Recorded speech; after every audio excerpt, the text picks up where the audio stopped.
Hello students, I am SB Thakur, known as Thakur Sir in Delhi. अपना channel physics by Thakur sir. कैसे हैं बच्चों? आपने पिछले लेक्चर में एक लैमिना के सेंटर ऑफ मास का कोऑर्डिनेट्स कैसे निकालें उसका मेथड सीखा। फिर आपने एल शेप के, इंग्लिश लेटर एल शेप के लैमिना के सेंटर ऑफ मास का कोऑर्डिनेट्स निकाला। अब हम लोग कोऑर्डिनेट्स यानी location of centre of mass of flag shaped lamina निकालने जा रहे हैं।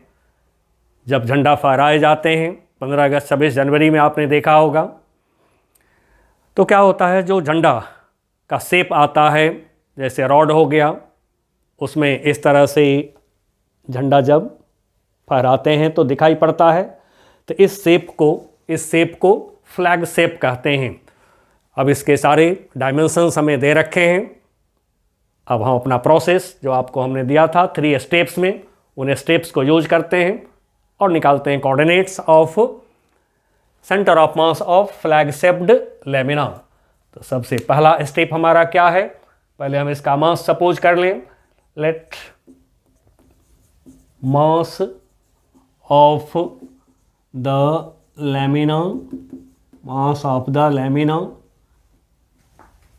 is m and its area is a। अब मास पर यूनिट एरिया निकाल लेंगे हम लोग। मास पर यूनिट एरिया, जिसको जनरली सिग्मा से लोग डिनोट करते हैं। ठीक है, जनरली हमने सिग्मा से डिनोट किया था पिछले क्लास में। मास पर यूनिट एरिया को सरफेस डेंसिटी ऑफ मास भी बोलते हैं। This is mass of lamina upon area of lamina.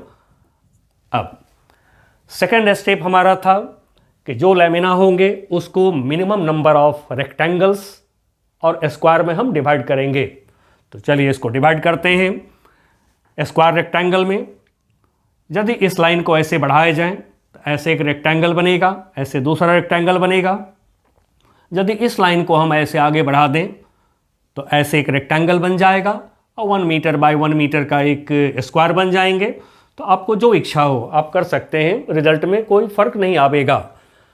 चलिए मैं इसको इस तरह से आगे बढ़ा रहा हूँ। इस लाइन को आगे बढ़ाया, अब ये एक रेक्टेंगल और ये 1 मीटर बाय 1 मीटर का स्क्वायर बन गया। अब ये लेंथ 1 मीटर, ये 1 मीटर है, तो 1 मीटर लेंथ 4 मीटर लेंथ, तो 4 मीटर बाय 1 मीटर का एक रेक्टेंगल बन गया। अब सपोज एरिया ऑफ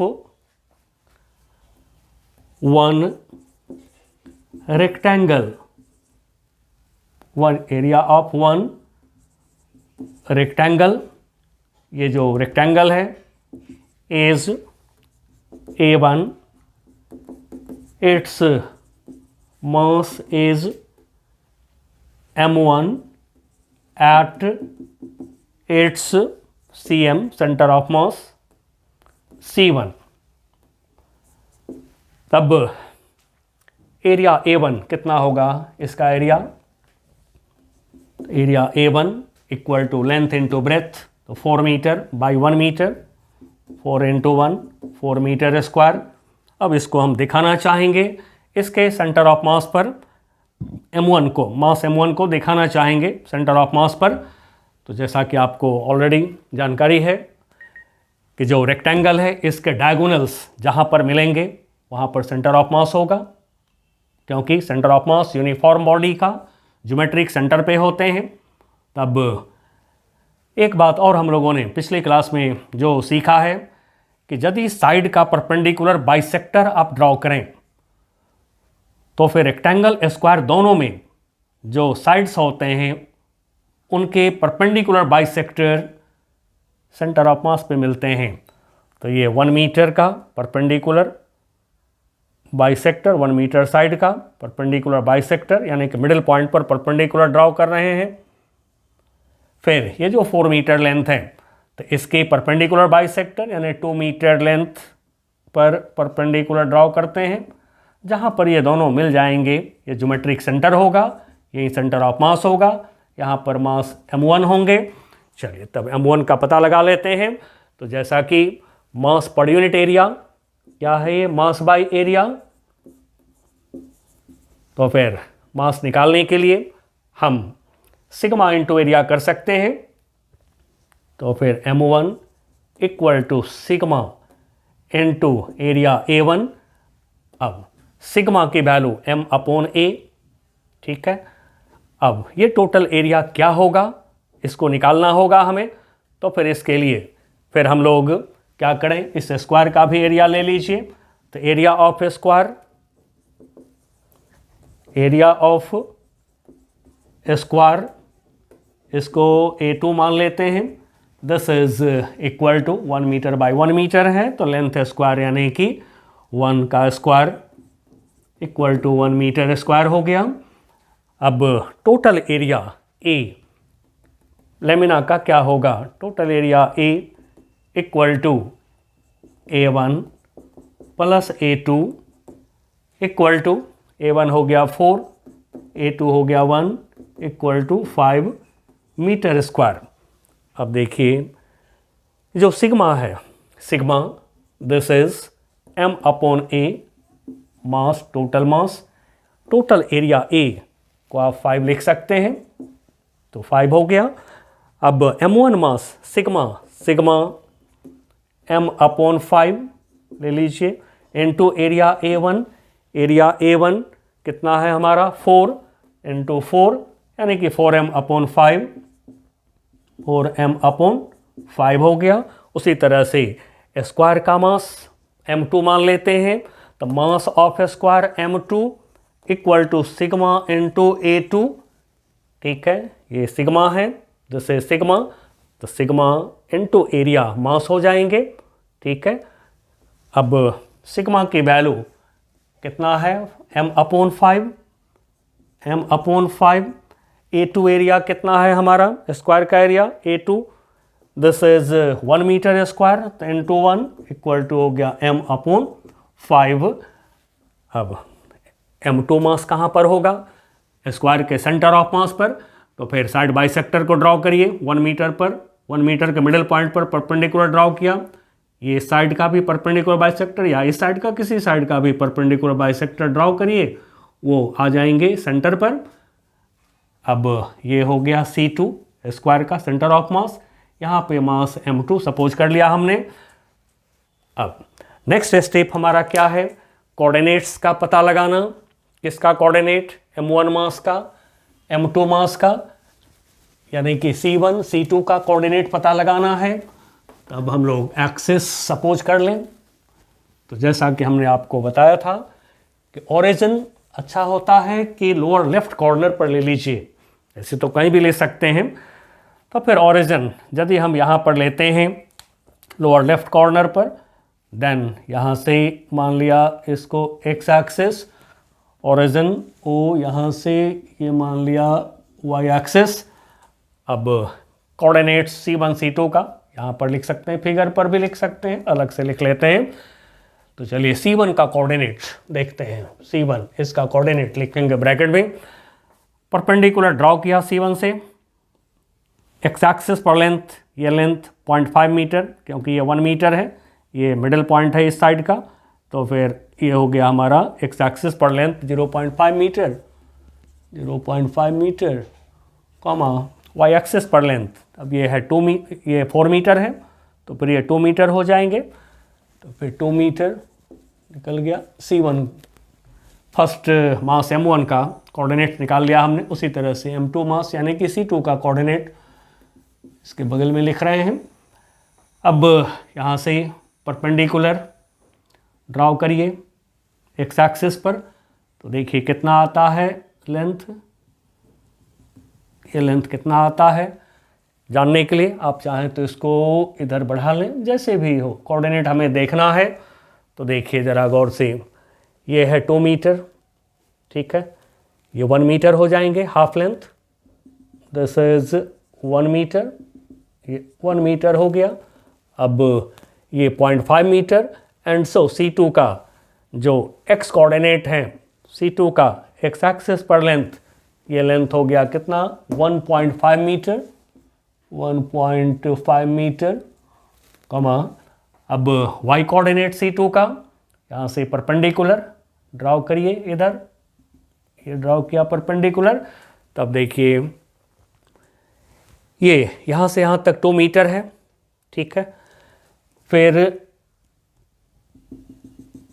ये हो गया 1 मीटर, 1 मीटर हो गया, ठीक है। इस तरह से कोऑर्डिनेट आसानी से निकाल सकते हैं। 1 मीटर हो गया ये, 2 metre and plus 1 metre, plus 1 metre and 0.5 metre, तो फिर कितना हो गया हमारा 2 2 + 1 3 3.5 मीटर।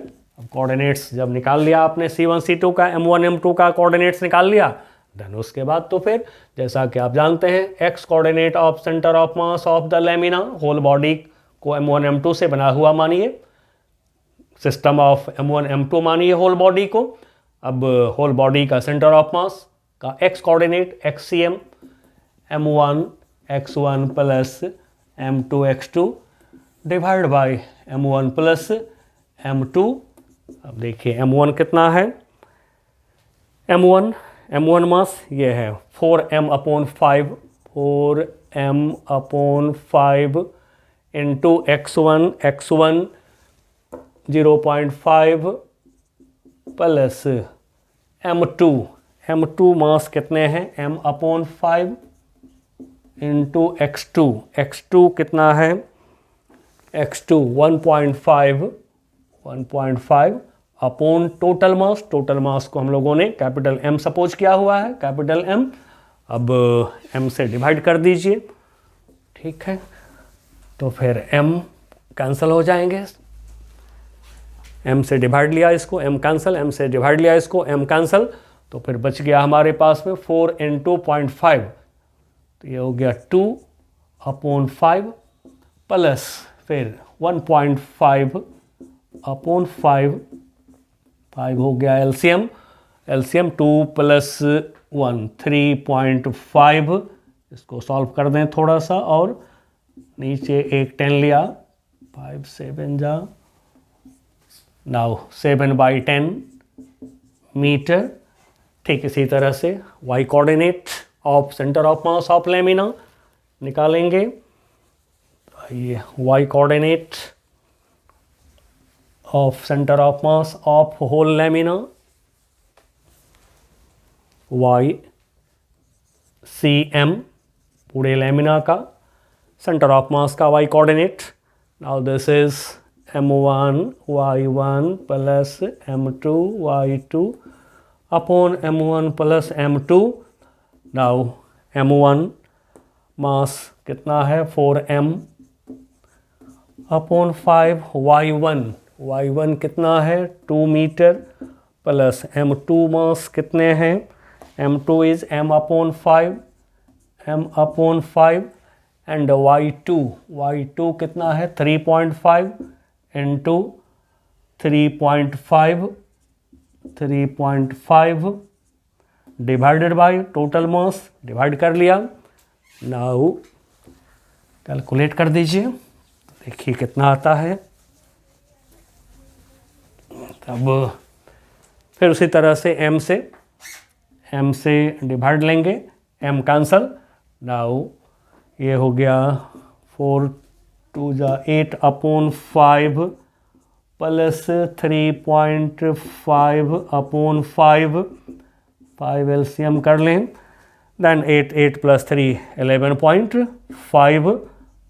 तो फिर centre of mass, therefore centre of mass of lamina is at point x coordinate कितना आया लैमिना का 7/10 मीटर एंड y कोऑर्डिनेट आ गया 11.5/5, 11.5/5 मीटर।